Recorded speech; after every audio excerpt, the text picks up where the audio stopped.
పాలు పంచదార లేకుండా రవ్వ లడ్డు చేసుకుందాం. హాయ్ అందరికీ నమస్కారం.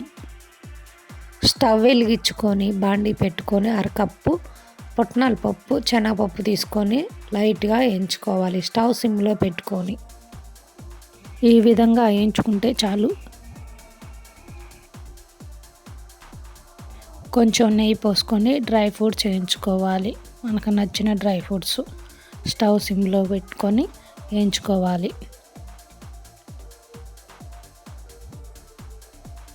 2 కప్పుల బొంబాయి రవ్వ తీసుకొని కొంచెం నెయ్యి వేసుకొని కలుపుతూనే ఉండాలి. స్టవ్ సిమ్లో పెట్టుకోవాలి. దగ్గరుండి వేయించుకోవాలి.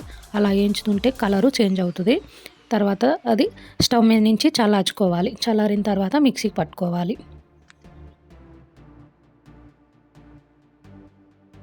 చల్లారిన బొంబాయి రవ్వ, పుట్నాల పప్పు, ఇలాచి అవన్నీ కలుపుకొని మిక్సీ పట్టుకోవాలి.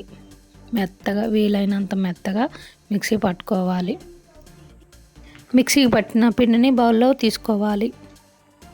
ఏ కప్పుతో అయితే రవ్వ తీసుకున్నామో అదే కప్పుతో కప్పున్నర బెల్లం తీసుకొని పిండిలో కలుపుకొని మిక్సీ పట్టుకోవాలి. స్వీట్ ఎక్కువ తినేవారు బెల్లం పెంచుకోవచ్చు.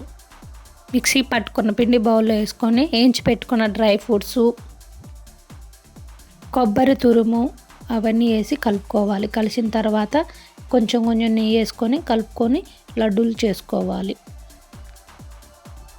ఇలా చేసిన లడ్డూలు 1-2 నెలలు నిల్వ ఉంటాయి. ఎందుకంటే పాలు వాడట్లేదు కాబట్టి.